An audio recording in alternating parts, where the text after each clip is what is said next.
Hello, everyone. Good evening, good afternoon, good morning, wherever you may be in this fine world. Wish to welcome you to the very first episode of the Frame by Frame podcast, your podcast for all things UX and UI, but not just within the world, but also outside of it. So, I and my co hosts, we're going to be talking about plenty of topics, but first of all, we are mainly going to be discussing about such questions as what is UX design? What is UI design? How do I get into the industry? What kind of boot camp is appropriate for me? What do I think UX and UI mean? What do I expect to get from the boot camp? These are just some of the questions that we are going to be doing our best to answer based on our experiences. So let me introduce myself and then I'll introduce my co-hosts. So I'm Cross. I'm a fairly recent graduate of the UX immersion course by Career Foundry, and I am a UX designer currently looking for a job. So if anyone is out there, please see my LinkedIn, linkedin.com/in/Cross Preston.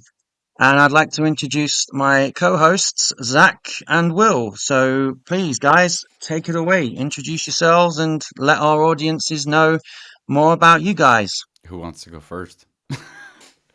I can.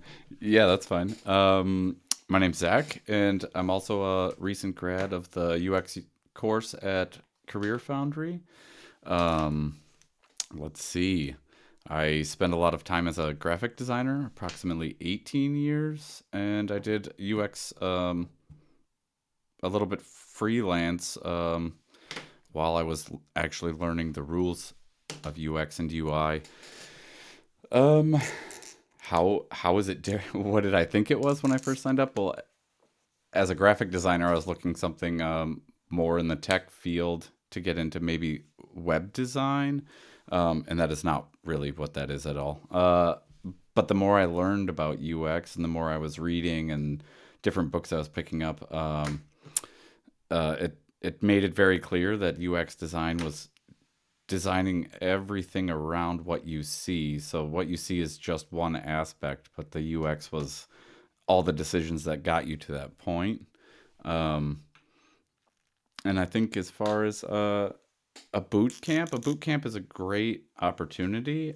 I only have experience with one, which was the Career Foundry boot camp. They did a great job as far as relaying all that information and making it learnable for people who need some kind of a system to learn a lot of information.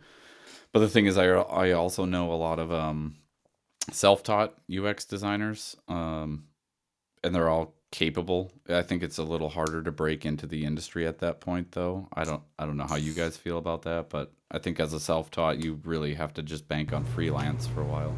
Yeah, I understand that. That's how I started after my boot camp. And I guess with that said, I'll introduce myself. Hi, my name is William. I also did Career Foundry's User Experience Design Bootcamp. I finished up in December of 2022. The time of recording, it is September of 2023.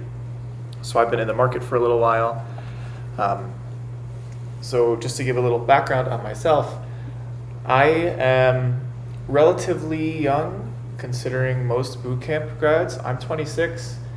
I picked up a degree in computer engineering in college, and I realized pretty quickly that that was not the way for me to go. I did not like it, it was far too boring. And then from there, I kind of struggled finding anything that was fulfilling and challenging and high enough of pay. I struggled with that for quite a few years after finishing up college in the US. And it took me until late 2021 to hear about UX design and kind of get an understanding for it. And the reason why I really fell into it was because it was the first career or industry that I found that really combined people work and technical work. And that combination was so very important to me because I know I have an aptitude for technology. And I know that if I really wanted to, I could go down a super duper techie route and be paid well. But I also have a proclivity for more people centric work. I came up through the Boy Scouts of America program, which I loved. I was an RA in college, which I really enjoyed doing. For those who aren't familiar, it's a resident assistant role. You create a bunch of events for the people who live on campus, stuff like that. And I just really struggled finding a combination of sort of a people centric role and the tech role until I found and heard about UX design. So I started following that. And that's really all it was for me throughout my boot camp, which was just, hey, this is the best combo of these two interests of mine. I think that's also where I fell in is the more I learned about the role, it's where I feel like I belonged as a designer. I don't know, is that to you the same kind of experience where it's like you could be doing this other thing, but the the the role of the user actually gains the importance there, and to me that brought a different aspect of it, I think, of the whole role. Like instead of just being a designer or being in tech, you actually get to work around the people using it and deal with problems in a way that, yeah, you can design graphics all day, but Yeah, at the time of making the decision to attend the boot camp, or even by the time I graduated, that still hadn't occurred to me. It was when I first started to get some real world experience that that really came into play, and then I started really understanding that. And that made it all the more worthwhile and meaningful for me. Because again, this was really the people centric part of it. And after graduating, I started to become a big member in the career changer space and the bootcamp grad space on LinkedIn. And I started to realize how much I liked that community and how much I want to do work that benefits that community. The group of people who are deciding to do something positive with their lives, are willing to take on a bit of uncertainty to improve their futures and improve their lives and potentially their families as well. And so it was really once I started getting work done that I realized just how good of a combo it was. I always knew it was a combo of my interests going into it, but it's only now that I'm realizing just how strong of a combo it is for me. see, do you wish you would have found that before attending college? If I found this before attending college, I either A, would have not attended college because there is really no such thing as a bachelor's in UX design, or I would have gone deep into either a bachelor's degree for digital design or maybe like behavioral economics or something to really understand users better. But at this period of my life, over the last 2 years, I've really understood how much I can learn and develop on my own when I'm not beholden to a class structure. And so maybe 4 years alone with my computer would have gotten me farther than I am now with that computer engineering degree. I think that's a really But I wouldn't common know. trait in UX, though, is the eagerness to teach yourself, to learn more. And I feel like if you lose that or don't possess that, maybe it's not as interesting. I can't really say because I have stacks and stacks of books and I'm constantly reading anything I want information on. Yeah, I'm pretty much when it comes to graphics, I'm pretty much self-taught on all that stuff. I mean, I've been using Photoshop for probably about 21, 22 plus something years. And I think like with anything, like if, like people who learn languages or anything, I think there are pros and cons, just like there is in UX design. Yes, it can be good where you get the freedom, but if you don't have a structure or you don't have someone who knows their stuff, you might be making mistakes or learning the wrong stuff. Well, not the wrong stuff. There's no such thing as the wrong stuff, but just knowledge that probably isn't going to be particularly useful in the beginning, or it's very niche, and not having anyone to be able to correct you or to point you in the right direction, it can actually set you back, I find. But yes, I used Photoshop, like I said, 20 plus something years ago, and I learned web design myself as a teenager. I actually also come from a design background. And just for all of you listeners out there, even though you'll come across many people who come from a graphics, product, or web design background, and it does help. It does not mean that it's impossible or even difficult for you to be a UX or a UI designer. You don't need to have a graphic product or web design background. It's just very helpful. And for a lot of people who do, like the three of us do, and a lot of our colleagues in this industry, it's something that is another field, but overlaps with a lot of the things that we've learnt. And so, like I said, I come from a web and graphics design background, but that was as a teenager. Although I did have my own business, it was nice getting the extra pocket money. But yeah, we just want to definitely make that point that you don't need to have any prior graphics, web, or product design experience. And that's what and boot camps teach you everything. They teach you the fundamentals. You don't need to be a Picasso or anything like that. You only just have to um, I would say for me personally, I've always been a creative guy. Again, like my co-host, so I'm used to drawing, painting, and professionally, I come from a background in customer services, training, leadership, management, that kind of stuff. So when it comes to the user experience design, my customer service background did help a lot because I was already developed the skills to be able to really put the customer, or in this case, the user first. So if you come from a customer service background, that is very helpful. Or if you come from any background, particularly where you're dealing with a lot of people, especially when you've got different cultures, different ages, it's a real boot camp in itself because you learn a whole amount of psychology, which is also plays a key role in UX design. In fact, a lot of industries or fields, marketing, psychology, design, sketching, proofreading, everything is all they can all be found in UX design, and it's one of the reasons why I like UX design because it's just so varied. I don't know. I think it might be similar for you guys, Zach and Will.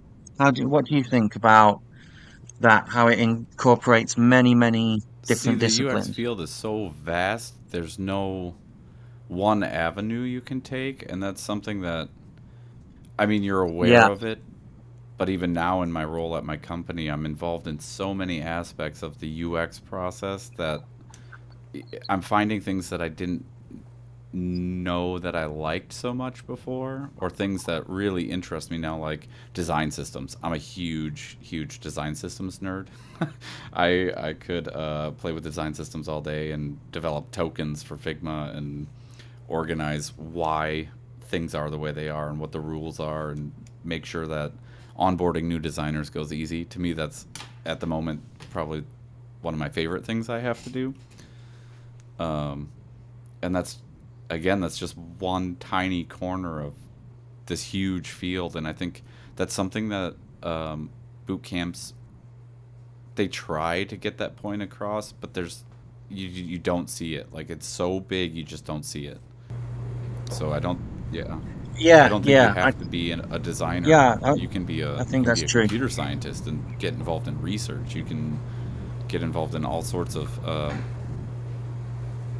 I don't want to call them mini jobs, but just these tiny little niches in the UX community. And once, I think a lot, something for the newer people or people just getting into it, that's something you won't realize until you get a real world hands on experience is, oh, I never had experience with that before. And this is way more fun than something else I was interested in. Or maybe you know you have your focus and you stick to it, and somewhere down the line somebody has you do something that you're not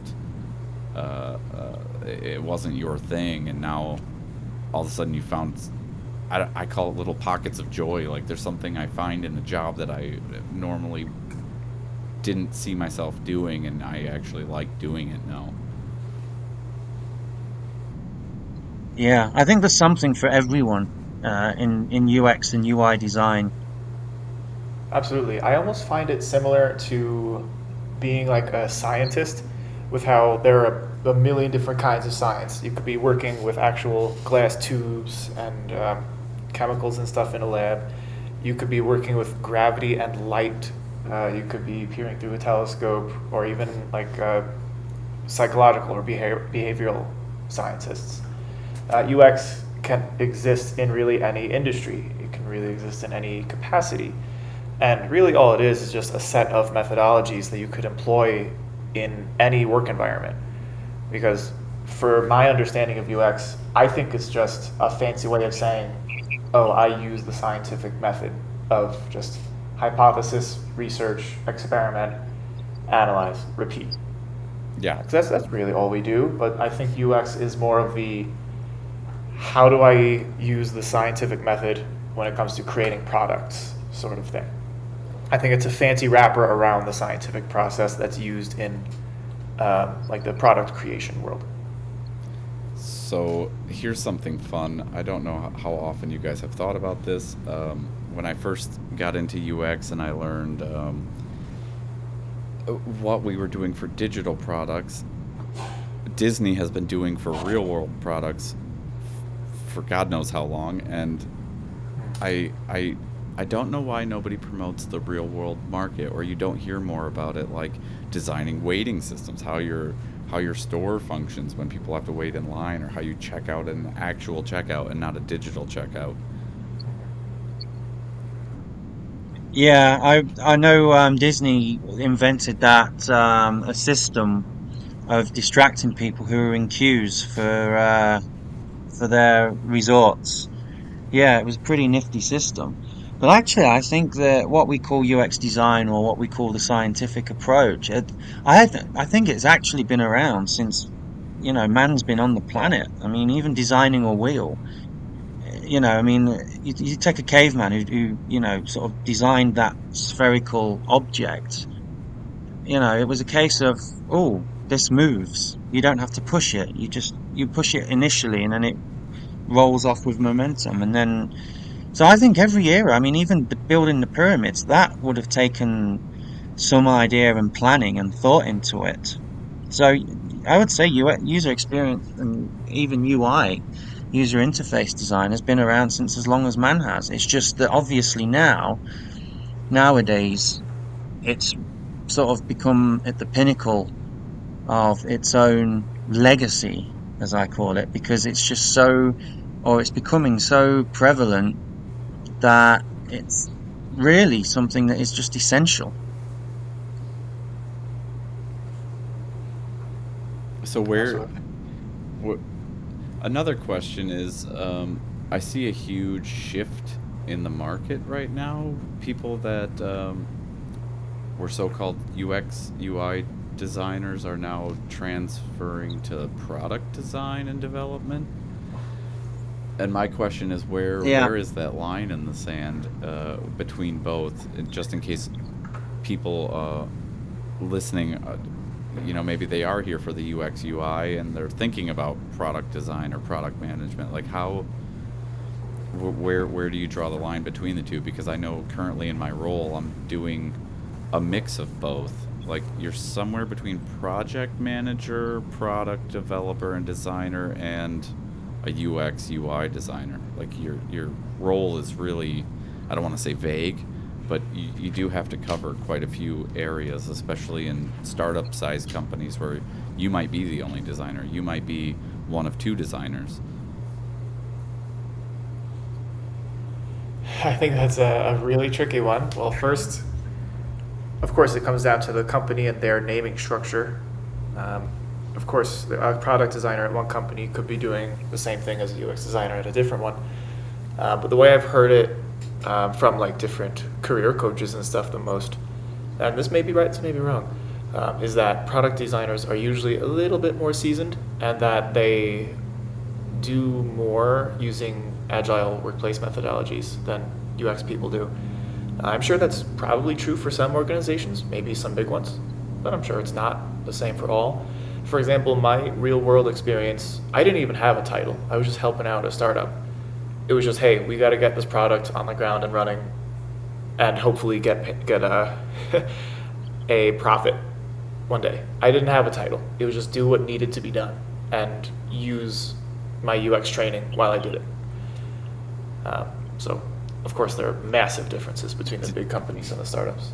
Did you feel that was a very sink or swim situation to be in? Like, here's the knowledge you have. Please Um, use it and do everything we ask you to do. my experience was kind of unique. I wasn't paid. This was a volunteer position, and I worked full time to pay rent as I did this, not in the design world. So this was more of a, hey, we appreciate your help. Anything you can do in any given week, we appreciate. So the pressure really was off, but I was working, or I am working, for a startup called Prentice, which is a product for job seekers to try to help keep them on track, try to help keep them motivated in their career changes, which is a product that is directly benefiting the group of people that I'm interested in helping. So I already had the individual meaning and purpose to go work on the product. Um, so the pressure was on, but it was on from me, not from the company itself. I will say that something that so far has not changed in my UX journey is even when there is pressure from work, I find I am putting more pressure on myself because Yeah. I know I'm capable and I don't want to disappoint even myself. And I can't be the only UX designer because I see it commonly posted from other colleagues and stuff is that you go to bed and lay awake at night wondering if that decision you put into the prototype was the right decision. And the only thing you can do is Yeah. wait to hear back, but you're still stuck at night with those thoughts. Wow. Mm. Will, just a Yeah. question. You said the company's name is Correct. Prentice, right? Yeah. Do they refer to their employees as apprentices? No, I don't really think the employees have titles. They're still very, very, very early in their startup world. From what I understand, the CEO just got his first paycheck after working on it for like a year and a half, maybe 2 years. So yeah, Oh, very early. okay. So you guys aren't referred to as apprentices, are Now, you? that No. would have made a lot of sense for me since it was a volunteer position. I was still learning a lot. Oh, oh, Yeah, okay, yeah. I just asked because I know some companies refer to their employees based on their name, and I thought, oh, that's a good that play would be on fun. word, Yeah. apprentice. That would be fun. Yeah. Yeah, I mean, I can't say, I mean, at the moment, I can't really say that, not because I disagree, but I can't really say I share the same thing because, I've mainly been working on, private projects or, on LinkedIn, been giving feedback to people who post their designs and what have you. And I enjoy it, not enjoy it as in a sadistic way, of course, but I enjoy it as in, you know, that sharing knowledge, giving and taking, getting people to give feedback on mine. And actually, this is what our podcast is about, giving and taking. Um, so just to broach the topic, the main theme actually of this episode, because it relates a lot to what we've already been discussing, is first of all the start of it. So getting into the UX design. So as I mentioned in the beginning, we're all graduates of a boot camp. But for those of you who have heard of UX design, who have heard of UI design, maybe you have a little bit of an idea, maybe you have a huge idea about it.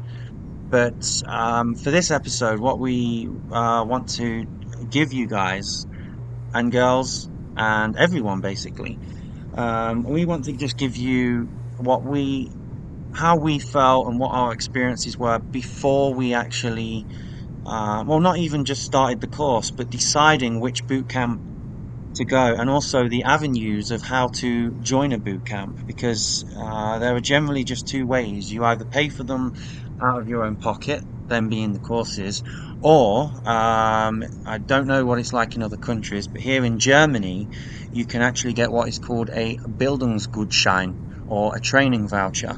And that is where you get paid, or rather, the job center pays for you to do the course. You don't have to pay them back, but with Career Foundry, if you pay for it yourself, they do have a job guarantee. Now, this doesn't mean that you graduate from the course and you're instantly getting a job, which is a part of the main topic we're actually going to be talking about. But you will, um, but should you go onto the Career Foundry and within 6 months, obviously terms and conditions apply, you can actually get your full you can get a full refund for that. But that aside, outside of Career Foundries, what they offer, we just want to broach the subject of boot camps in general. And we will try to answer such questions as: are they worth it? What will I really learn? What will I be prepared for? Is it all theory, or will I do any practical projects? So these are the kinds of questions we will be answering. So I think if my co-hosts agree, I think we can probably start off with our own experiences. So I'll detail mine. So as I said in my intro, I come from a customer service training, leadership, development, and management background. And I had a number of roles in various companies, from the hospitality industry to the customer service industry to social media, content moderation. But I always knew that I wanted a career that was fulfilling, but something where I could actually really have my creative talents harnessed, because I've always been a creative person. I'm a musician. I've painted, I've drawn, I've sketched. I use Photoshop a lot and Figma, of course. But I really knew I needed to do something. I had overcome a lot of personal obstacles in life, so I was really ready. And I didn't. I knew what UX design was, but on a layman's level, if someone had asked me, I'd say, well, yeah, it's just to do with how a customer or user experiences. And it is indeed that, but there's so much more to learn about it. So I looked up different boot camps, and like with anything, as is common sense, you look up the reviews of each boot camp, you weigh up the pros and cons, you go with what you think is a good choice, and I did. And I got in touch with the Career Foundry team, the initial contact team. They were very, very helpful, very supportive, and there was a smooth transition from leaving one job and being unemployed to being unemployed and learning a trade. And I will say that my expectations were, okay, this is UX design. And actually, I thought there would be more, it would revolve more around what we call the user interface, that there would be more graphics. I didn't really expect that there would be a huge amount of research and even research methods, A and B testing, rapid card testing, and all the others, and then obviously doing the prototypes, having focus groups. So actually, there were quite a few differences in what I thought it was to my first experiences after I had embarked upon the course. So I'd also, but I think it's also good for you guys to also get the experiences so far, up until probably I would say when we've just started doing the course, to get the experiences of Zach and Will. So I know they're more than eager to share what they think. So yeah, please go ahead. Well, if Will wants to go, he's more than welcome. Otherwise, I can take over. Well, if Will is willing, you can put the will in willing, Will. Let's see. With bootcamp stuff, I think this one's tricky. A lot of it comes down to, of course, your own research and your own budget. Of course, the budget being some kind of the most restrictive part. When I was researching, I really only found two. I found General Assembly and Career Foundry. I had heard of Google's like small courses, but for some reason that kind of just was a turnoff for me. I ended up speaking with representatives of both General Assembly and Career Foundry ended up just being the one for me, in part because budget, but I liked the fact they offered the job guarantee and others, and just the rest of their course structure seemed nice. I like that they gave the mentor and the tutor, which was really, really beneficial for my education in the program. And it felt like such a huge decision at the time. It felt like I was almost making another college university decision. But it's funny, once you're out, it doesn't matter anymore. You meet designers from all different boot camps or all different backgrounds, and it just doesn't matter anymore. The the decision that you had to make years prior just felt like almost a flip of the coin once you're out of it for so long. Um, it's kind of unique. All the Yeah. designers that I've met from different boot camps, they seem to share a similar experience. Yeah, Will, just wanted to ask you a question on that because, as you mentioned, with Career Foundry, we have a mentor Yeah. and a tutor. And like you, I found that to be pretty effective because if you're in a company and you're in a team, you'll have the project manager, which I would say is the Hmm. mentor. Then you have the lead UX designer, which I would say is the tutor. And then you have the junior or UX designer, which is obviously the student. Would you say that is a very relevant analogy to I mean, Zach can probably also, well, Zach can answer this question because he's working. But do you guys find that it can very much relate to giving you an experience of what it would be like to work in that creative hierarchy of a UX project manager, senior UX lead, and then UX designer or junior UX designer? So the hard part with that is with work experience now, the way it's set up there, your your material for class is given to you. Technically, then that would be your stakeholder, and you would get approval from like your tutor, who is would then be your head or your lead for that department. And then I think your mentor in that sense, they're more on the outside. They're kind of just making sure you're doing what you're supposed to be doing. I guess I'd give them a consultant role at that point. Um, Yeah. because Hmm. they're kind of just checking your stuff and they want to see it and make sure you to make sure you're understanding, and your tutor is just making sure you're getting the work done and doing it the right way and properly, and making sure you're understanding the concepts. And yeah, I think it's really weird. It's so hard to explain because I think there is a big misunderstanding with boot camps where they're teaching it in a linear process, which it is not at all. Like when I started in my current role, that No, definitely it not. had nothing to do with anything I learned in boot camp when I started at my current role. It turned you upside down because they had some research there. Was it a lot? No, I've been pushing for a lot more. Um, but they had some kind of system in place, and you're kind of just thrown in the middle of it as a noob, and you're like, okay, what am I doing here? Like, what is we're not following this order. You know what I mean? Like, I think that's the misconception a lot of boot camp students Yeah. get is like, okay, we always have discovery, we always have our iteration process, we always have the prototyping, the testing, the iteration, and then we hand off. And it's like, well, no, you might not even test something. If it follows the design, it looks good, and it gets the okay, and it makes enough sense, it'll go straight to testing, or it'll just get handed off for a beta test.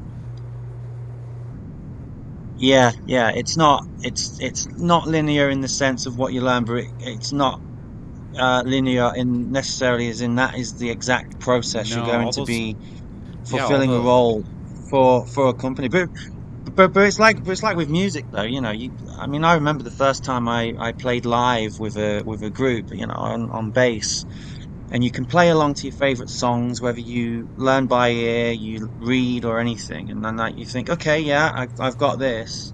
And then you play with a band live, and you think you're prepared, and then you actually find out that I don't know, one of the other musicians is skipping the chord, or someone's out of time or you're out of time.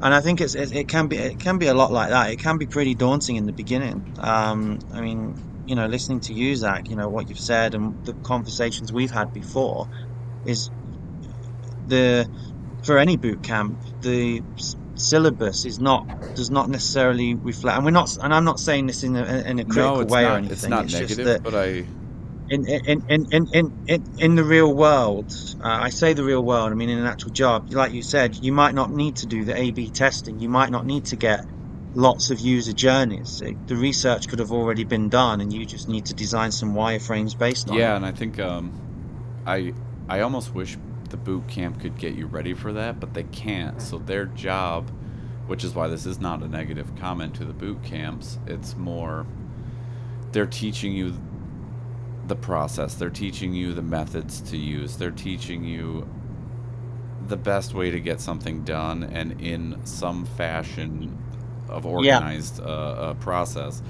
But I mean, unless you're at a company from day one, you're never going to hit that start process. Like you're always going to come into a company and be somewhere in the middle, and you're just going to have to adjust. And I think that's one big thing uh, boot campers graduating or just starting have to be prepared for is that it's exciting when you get a job interview or you get a job offer and you go to that job. Just know your onboarding week, your first week there, is literally going to be feeling like you've been turned on your head and maybe you don't know anything. That's the first feeling you get.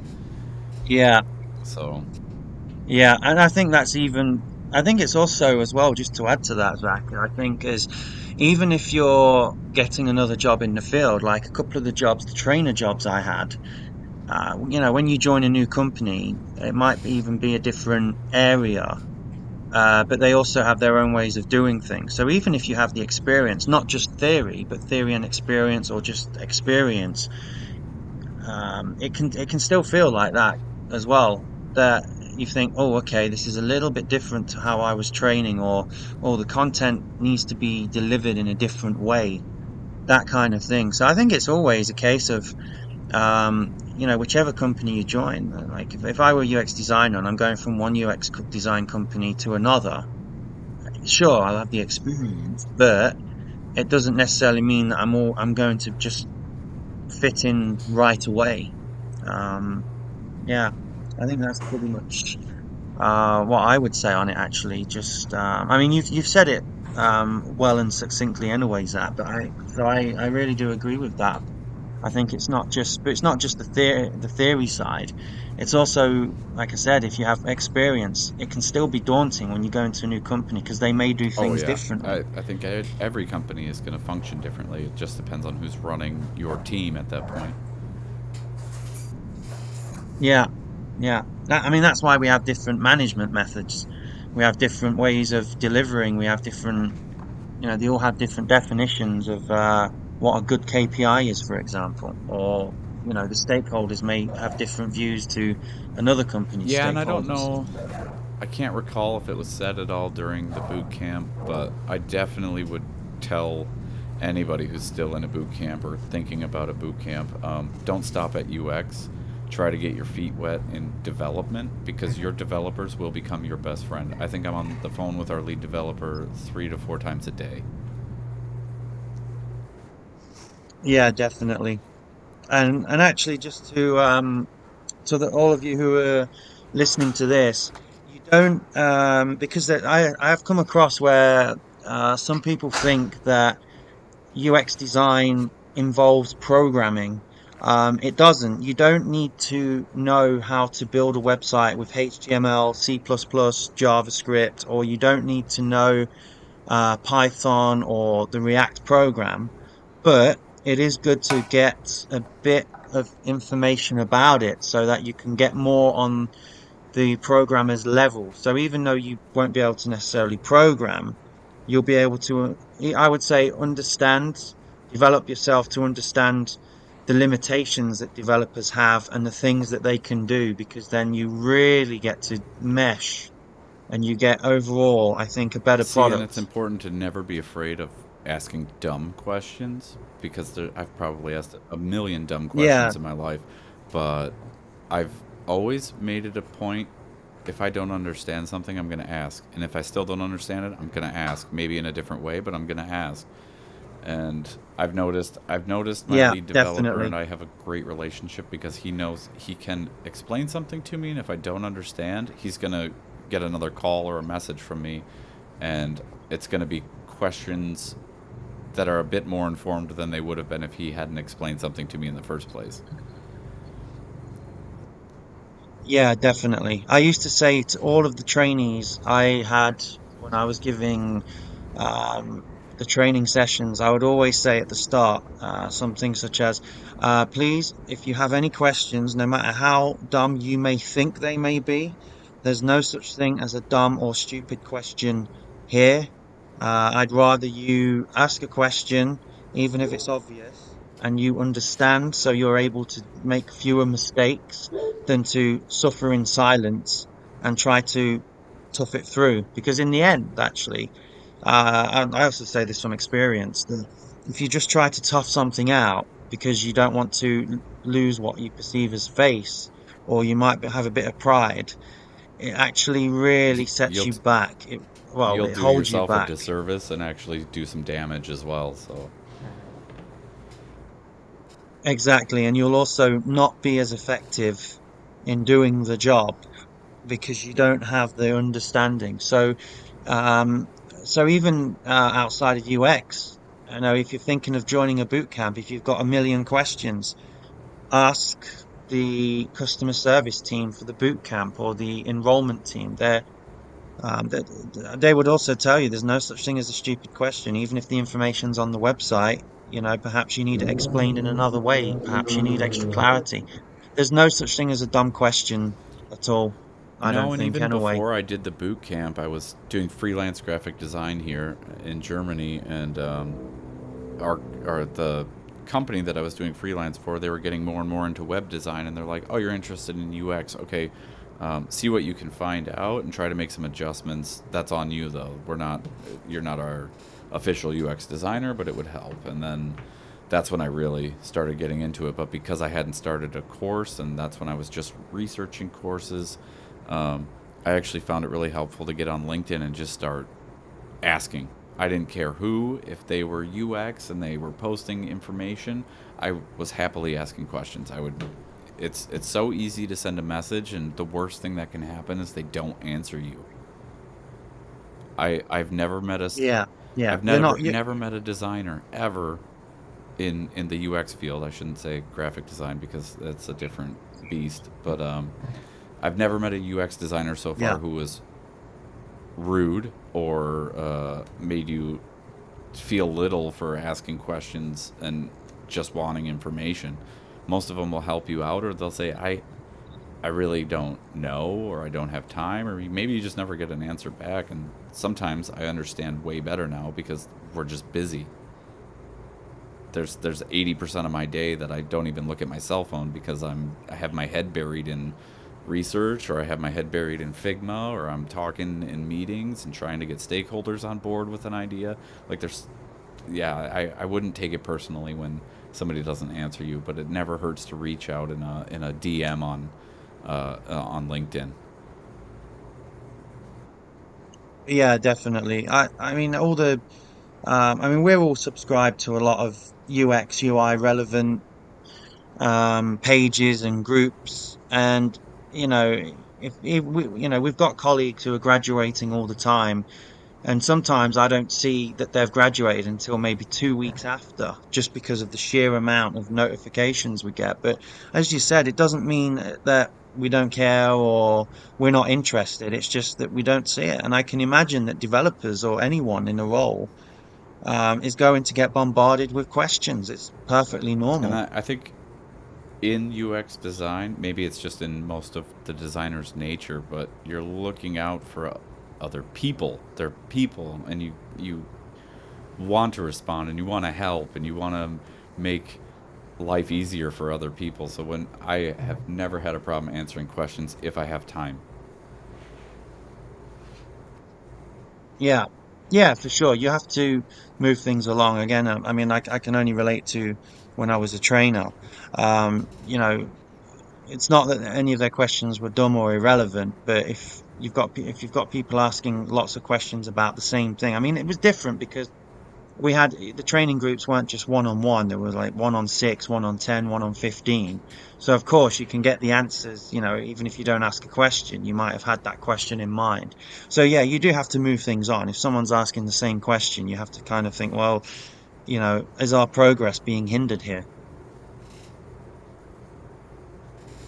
Yeah, so I think new UX designers who are just getting into a boot camp or into some sort of course or even self-educating, uh, the best service you can do for yourself is to ask a designer. Just find one and ask. I think the first guy I ever asked a question to, I Yeah, was still just dipping my toes in UX design after finding out what it was, and then um, that company that I was doing graphic design for had asked, "Hey, you're interested in it? Can you maybe test some out on some of these websites?"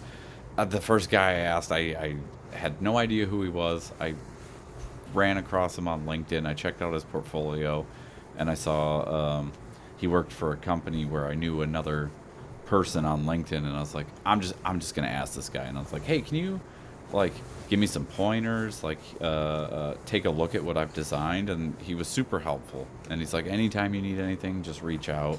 If I have a minute, I'll get back to you, and you know you just can't be scared of that because that's going to get you further in your journey getting into UX or even continuing in UX. Just ask questions, ask everybody.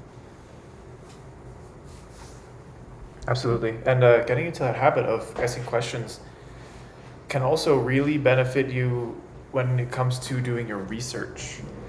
When I was kind of early in my UX process, and when I had to start recruiting interview participants for my projects with Career Foundry, I had a lot of not anxiety or stress about it, but like I was kind of nervous to do it. I didn't want to ask people for their time and stuff like that. But now, after spending a lot of time just asking people any sort of questions, or even just asking people to connect with me on LinkedIn, I've realized I'm way more comfortable asking people to even spare 20 minutes for a super short usability test on something I'm working on. Even if I find like a user of my product on LinkedIn, I'll just reach out to them like, hey, I'm one of the designers on this product you use. I was just wondering if you have 20 minutes to spare over the next week or two, something like that. And That's all right. how open do you find these people to be responsive to your questions? Most of them are, aren't they? I've never received a no, whether Yeah, it was it's a, crazy. a connection request or asking for advice over Zoom for half an hour or like an interview participant. I've never heard a no. Maybe it was that maybe the most negative things I've heard have been like, hey, I'm really busy this week. Can I get back to you next week? And then maybe I don't hear back. But whatever, that's fine. Yeah, Your you chances never are you're get. reaching out to multiple people anyway. Yeah, and you never really get somebody who's just like, go away. Yeah. Yeah. yeah, not when it's especially not when it's sending requests via email. Although having said that, I don't know if I'd want to do user research standing on the street with a stall, approaching people, because I know that when I've been coming back from the station and I walk one of the main routes, and you get people coming up to you, and especially if you've had a hard day at work, you just think, no, no, not interested. But having said that, that's in person though. But like you, Will, I never had anyone come back to me saying, no, I don't want to do it, or coming across as brusque or rude. But I found that with you user research, that the inherent nature of it is it's unreliable because, and I'm not being accusatory there, but it is unreliable in the sense of, people are too busy or something comes up and they forget. I mean, I can remember one assignment actually where I was waiting a whole week for people to get back to me, and I thought, if I've got a deadline, I appreciate people have lives, but it was only something where I would have needed only say 10 minutes of their time, Well, it's funny that you doesn't know. Yeah. But I wouldn't say that was a bad experience, like as in, oh no, I'm not doing it. Oh no, go away. No, I never had that Well, experience if either. anybody listening is getting into more the straight up research side of things, they should be aware that doesn't change. It never changes. It doesn't matter if it's for a project or a company or it. People are so weird. I've been waiting on follow up emails. Yeah, that is true. So I did a whole round of interviews for our product with our target audience, and all these people were super excited about the product. And I was like, hey, would you be interested in like a weekly journal where every day for the next 5 days you get an email? You just got to respond to 3 questions.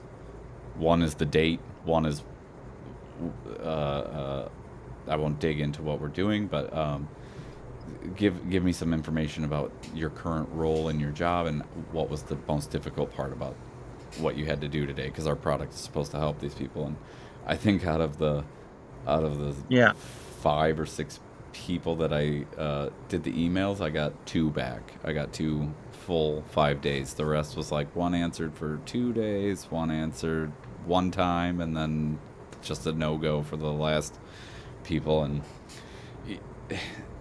you can't let it. You can't. It's Yeah, you always the can't let it get case. you down. It's And if always the people case. from Career Foundry or any other boot camp are in Slack asking their colleagues to try to get some feedback, Oh, you're gonna get the same thing in a yeah. role at a company somewhere. It's gonna happen with users because some just don't want to. Some feel bothered by it, even though they agreed to it. I mean, I'm like that with making personal plans. I'll tell you I'll come to a party, and then like the day of, I'll call you and be like, yeah, I just don't feel like it. So Yeah. Yeah, yeah, that's it. I think every single person who's ever graduated from a career foundry or a boot camp has had it. I mean, I had it as well. I posted on the forums because, as you know, in Slack there are about 4 channels, but the only main one that's used is just the general one. But of course, if you post something such as, which people still do actually, I haven't checked Slack for a while, they don't. I think to they be delete honest, it, but don't I they? know people still. Yeah, they delete it and say you need to post in the other channel, which I agree with. But the Nobody problem responds. is, the other channels either nobody responds, and then I posted on the forums, on the Career Foundry forums. I didn't even get a response, so I had to improvise with that exercise. Otherwise, I would have fallen behind.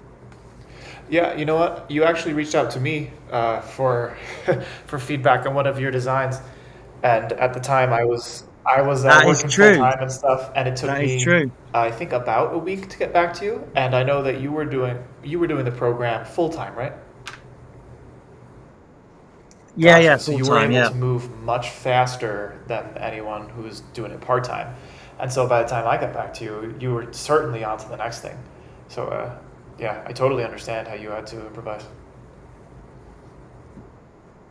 Yeah, yeah, definitely. It's not a case of, well, okay, I'm getting frustrated. It's a case of, well, it's okay. But I still have to meet the deadlines. If like I was saying, if you get back to me after I've done the task, it's still okay. But yeah, I remember actually. Yeah, I reached out to you on LinkedIn asking you to help me with one of the exercises. I think it was actually in Achievement Gotcha. Three. But mind you, that wasn't so bad in terms of being able to get feedback because it's not as extensive. But exercise or achievement Yep. 510 in the Career Foundry, that's the one where people really struggle to get I think some of feedback the Absolutely. on. students just get burnt out too. Like they have their own stuff going on, and maybe they just don't want to take the time. I don't know. Or I think some people just they're going through the same struggle you are, so maybe they'll help you, maybe they won't. Yeah, It's hit or definitely. miss. But I will say that anybody going into any boot camp, I'm sure they. I don't know if they're all run the same, but I'm gonna assume that they all have some kind of like feedback thing with other boot camp students. Do it. Help anybody you can, and always be the one offering help, because it has come back tenfold for me. I got asked to do a bunch of projects on the side. I'm still actually working with quite a few Career Foundry people on side projects, and they've graduated. They're just doing them to do them. And at the moment, if I'm not actually working my UX job, I'm here doing UX UI on my computer at night instead of watching Netflix because it's more productive. But I'm working with students that went to Career Foundry. We have great relationships, and they are people Awesome. that I would recommend for jobs. Like because I've worked with them, I know them, I could vouch for them at that point. So it's definitely, yeah, it's Yeah, definitely definitely. beneficial to put yourself out there and be like, hey, I'll give you feedback. Can you? And mostly the people you're giving feedback to, they'll trade. I think most people are like that. It's like, hey, you need and I need. Let's do this. Mhm. Yeah, and it's just sort of, well, I won't say common courtesy as in it's not common courtesy. It is, but it's just sort of the standard, the subconscious Scratch standard. my It's like, back. hey Yeah. everyone, Mhm. I've got a yeah. You scratch my back, I'll scratch yours. Please please leave feedback on this, and I'll be more than happy to leave feedback on yours. But it is nice. I mean, I can't say I'm working with any current enrolled students with Career Foundry, but I do tend to post a lot on LinkedIn, and I'm always very keen to give feedback on people's designs.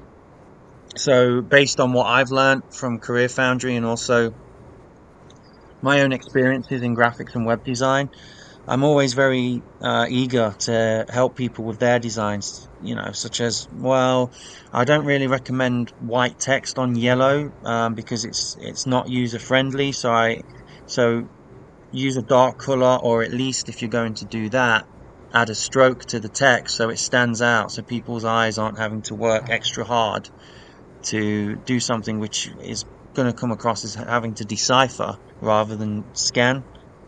So I think it's always important. But the thing is, I had one or two people ask me on Slack, but the problem was with one person who asked me to help, and I was more than happy to, but I didn't Oh, get I the had the same notification. problem. So I didn't know. Yeah, I didn't have the message. It was only by chance when I checked on Slack, and someone had messaged me 4 days prior to my checking, and I thought, oh, sorry. So I messaged them back. I asked, hey, do you still need me to give feedback? But they had already got the feedback they needed.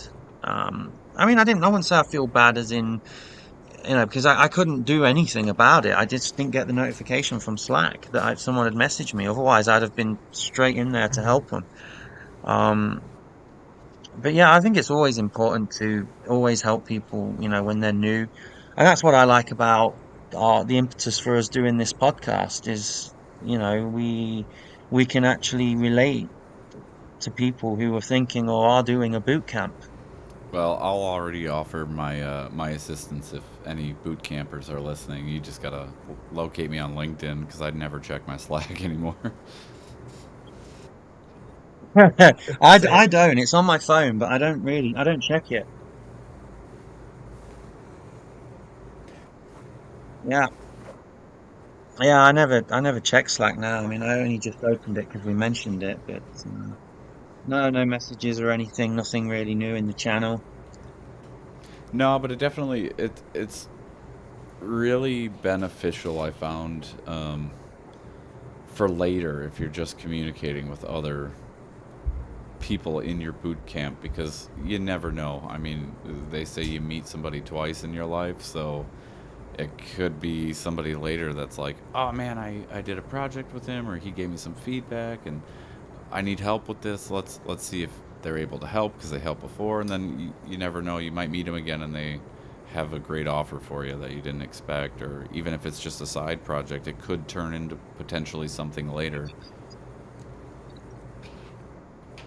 Yeah, exactly. And this is one tip I would give to anyone out there who has just graduated, is doing the course, or graduated a couple of months ago, is just build your portfolio, gain the experience, don't necessarily expect to get paid for it, but contribute, give feedback on other people's projects, and then you'll probably get a hat tip, so to speak.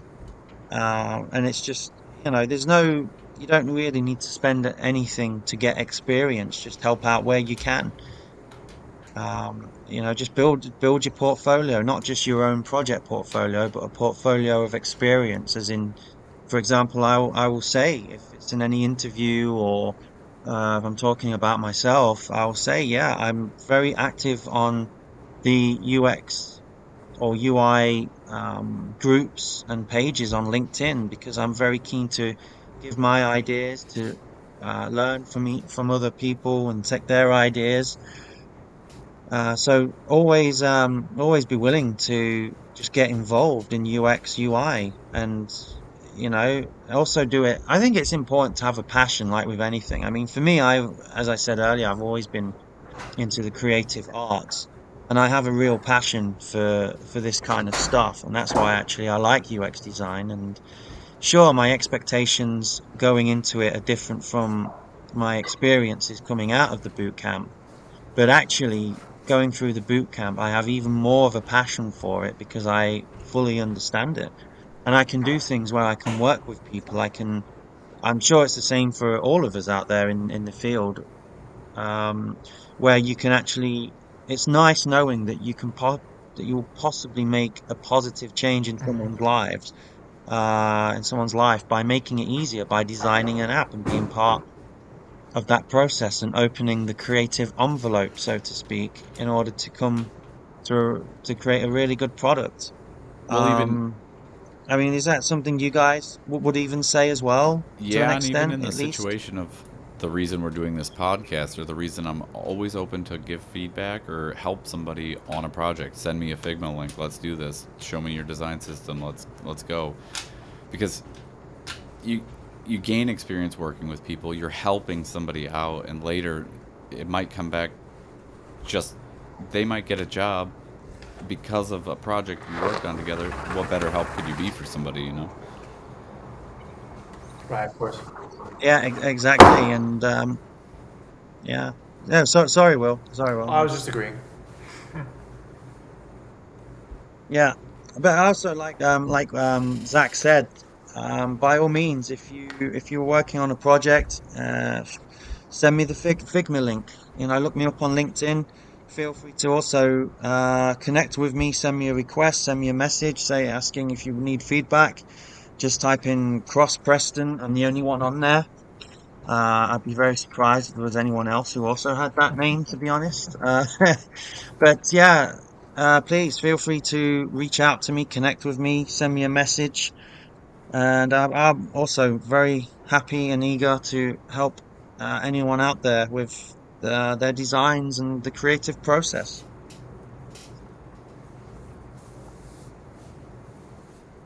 And actually, this is but even if you don't reach out, hopefully from this podcast, from the episodes we will be doing, all of the topics we will be talking about on this podcast, we really hope that you will definitely get something out of it, because we know how hard it is. We're going through it now, actually, especially Will and I.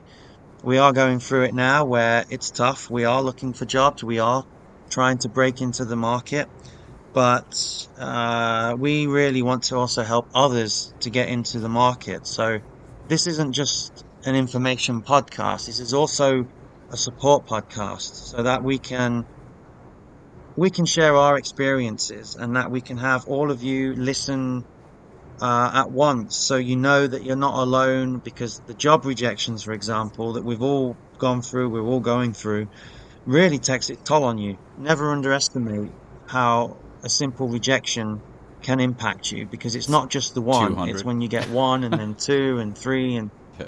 200, yeah. And also regarding the job rejections as well. I mean, personally, I think that it should be sort of the old fashioned way of, if you don't, thank you very much for your application. Unfortunately, you've not been successful on this occasion, but if you feel that there are other jobs that you feel suitable for, please contact us again in the future, because I find modern rejection emails very patronizing. I mean, you guys must have received them as well, saying, "Oh, You have qualifications and skills, but we've gone with someone who has more experience in the Mhm. field. But yeah, don't ever underestimate the impact that they can have on you. And keep trying. You will, even if you're really qualified, you will get rejections. But again, as I was saying with the podcast, we really hope that this podcast, if nothing else, that at least you won't feel alone in feeling dejected because you're not getting anywhere. If you're like me, you're on the unemployment benefit first tier, or you're on your respective social welfare system or social support system. I understand the pressure. There is a deadline, but you've just got to really hang in there, be persistent, and realize that someone will look at your profile and someone will not just be going about years of Mhm. experience. Because I also think it's important that, when hiring someone, I also think that it's not just what they can do, it's also how they're going to fit in, which I think is really important. Personally, that's just my opinion. I mean, what about you guys, Zach and Will? I mean, what's your whole take on this subject? And for people who are listening to this podcast and they're going through this exact thing, like they're recent graduates and they've got skills, they've got language skills, but they just can't seem to get their foot in the door. What kind of advice or thoughts would you say on that? You definitely need Um, a support system, um, because when you do hit that, at one point you, everybody says have your dream job list of the 5 places you really want to work, and unfortunately in today's market, I don't think that's going to happen if you really just want to get your no. feet in the No, door. definitely not. So by the time you hit, oh, I've applied to 150 places and I've gotten 90 rejections. Well, just hold out a little longer because you never know. You still have a few open ones you haven't heard back from. But it's a lot harder when you're doing it on your own. You got to have somebody you can lean on and vent to. Where it's like, man, you, you start struggling. You really do after a while. But it's just the Oh yeah, yeah, and that's the definitely. industry right now. It's so weird. My sister's in product development, and she sees it all the time. She's like, "Man, a old colleague of hers left, and then at their new company, they got laid off, and they're having the same problem." And she's like, "You apply to 20 places and find out they're just window Yeah. shopping. No, they're not really hiring. They just want to see who they can pull in for a resume." Yeah, I've suspected this sometimes that perhaps a few companies out there they're not actually recruiting. They're advertising a position, but it's probably already been given internally, but they want to get the KPIs of like all this entry level stuff, but saying you need years of experience, which is contrary to entry Mhm. level.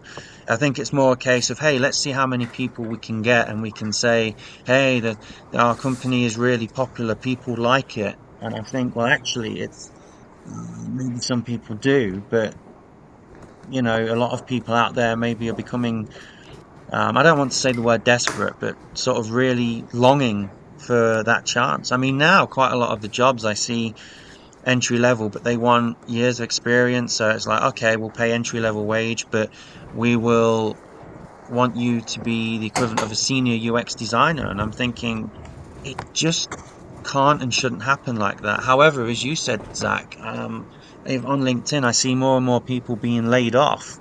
So it could be that the people with the senior positions actually will settle for less of a wage just because they need a job like everyone else. Yeah, absolutely. It's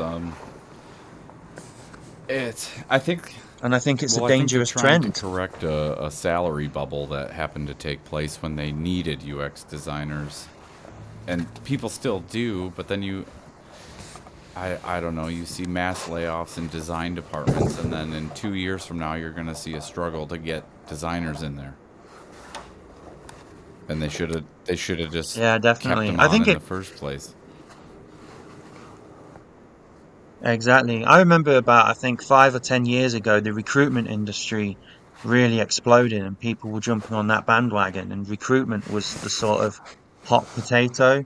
Whereas now, I think it's, that well has dried up, that recruitment is really hard to get into and to develop. I mean, that's just my opinion. That's just from the few things I've seen. I won't say that's gospel, but I think it's always the case with any industry that it gets hot for a while, it snowballs, and then it goes downhill, or there's a slump for a while, I think. For me, when it comes to handling rejection in this process or keeping your head high while trying to get to that paycheck, and I'd be more than happy to cover this further in another video, another episode. For me, it's the key is trying to find your purpose, your meaning, what makes you feel fulfilled, and trying to participate in those activities while you are doing your job search. Very few people, well, no, there are so many people who go to work just to collect a paycheck. I don't think that's the three of us here. Yeah, As you've nope, heard, not at all. Zach will get home and do more work instead of watching Netflix. That's what gives him his fulfillment. For me, as I mentioned earlier, I've realized how much I want to do work that benefits the job changer community. I want to spend my career decreasing the job dissatisfaction rate.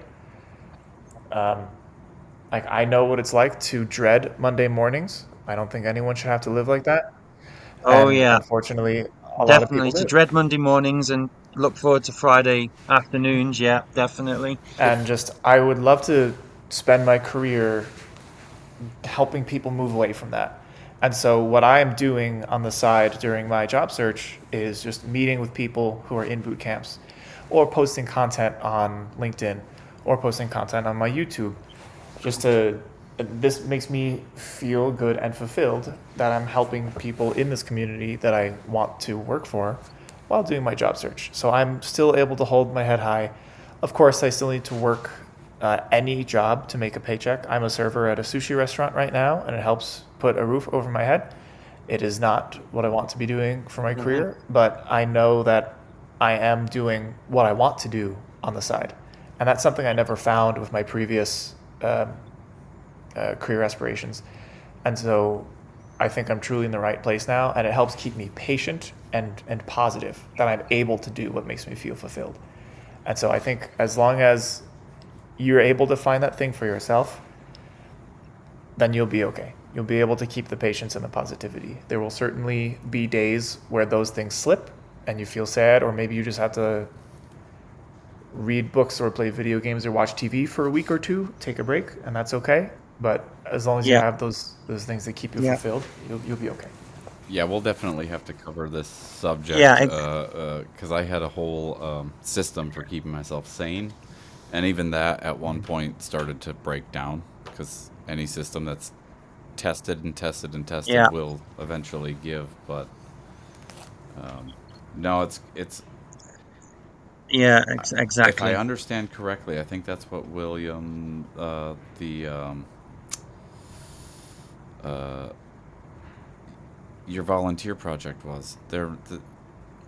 Yeah, They're a support system or some kind of system to help job searchers not lose their brain, yeah, for lack of a absolutely. better term. So. Yeah, yeah. Always establish a support system, and of course, always look after your mental and physical well-being, because they go hand in hand. But one thing I'll also say, because I do have a interview tomorrow, actually, which is probably my first out of, perhaps, I don't know. Well, I say first, I should say the only one thus far, out of about 50 applications I've made within the last 3 weeks or so. And I will just say that, like, for me, even if I don't make it through to past the interview stage, um, I will take a huge positive out of it, because it means that my portfolio or resume is actually quite decent, at least, if not good, because obviously a company has recognized, and I've obviously been forwarded for the next round or shortlisted. So I would say if you, for every 20, 30 job rejections, even if you don't hear back from someone who conducts an interview with you, take it as a positive and think about a ratio of one interview is much more powerful in a positive way than say 20 or 30 uh, standard rejections. So always appreciate those little things and use them to give yourself the confidence that it's not you that's necessarily underqualified or that you're not good enough. It's not about that. It's more about either, as we said, which is something we will talk about in another episode in detail. But just to underpin how important it is to have a social support system or any mental health and well-being support system is always just enjoy the small positives, because there will be more negatives than positives, particularly in the job search, but it's not going to be all negative. But also um, don't beat yourselves up for feeling down or thinking that you're not good enough. Don't kind of deny it. Just work through it and just keep telling yourself that you do have the skills. And actually, one thing we want to do with this podcast is in different episodes we want to have guest speakers to join us, because not just people who have graduated from the same boot camp as what the three of us have, but we want to get people uh, out there, because the three of us know lots of very, very talented colleagues. And as I've said in to the odd person, I don't like to say connections because it sounds so clinical. So that's why I say colleagues. But we want to also feature people who are, especially those who are looking for work, not just, but especially those who are looking for work, who can talk about their talents and their skills and their experience. And as Will said, to remedy the job dissatisfaction, or at least as well as the recruitment process, to make it a better experience and fairer for everyone. All right, cool. So yeah, so I think for us, I mean, especially for Zach and I, it is getting pretty Yeah. late here. So we are going to wrap up this episode. We hope you've enjoyed it. We hope that all of you listening have not just enjoyed it, but perhaps gained something from it. Again, please feel free to reach out to all of us on LinkedIn. I'm Cross Preston. We've got Zach Oleski and who's the other dude? William Carson. No, we've got William William Carson. Yeah, no, I actually did know. I did remember your name. Uh, but yeah, please reach out to us. Stay tuned, because we will have this as a regular episode or episodic series. So I think every Sunday, but we may also do special episodes. And if you guys are really keen, we may even be able to stretch it to 2 episodes a week. But please don't fret; they're not all going to be an hour and 20 minutes long. So please do bear with us. But we hope you've enjoyed listening to this podcast, this episode, as we have doing it. And we all really look forward to any of your comments. We will post the links about any what's upcoming in the next episodes. We will post that on LinkedIn. We may even create a page for it. But we will be sure to inform you of any web page or any new pages on LinkedIn that we will do to accommodate this podcast. But yes, thank you all very much for tuning in. And we really look forward to doing more podcasts and helping you to understand and break into the UX and UI industries. So, from me, I'd like to say thank you again and have a good day or good night wherever you are. And please tune in again for the next episode.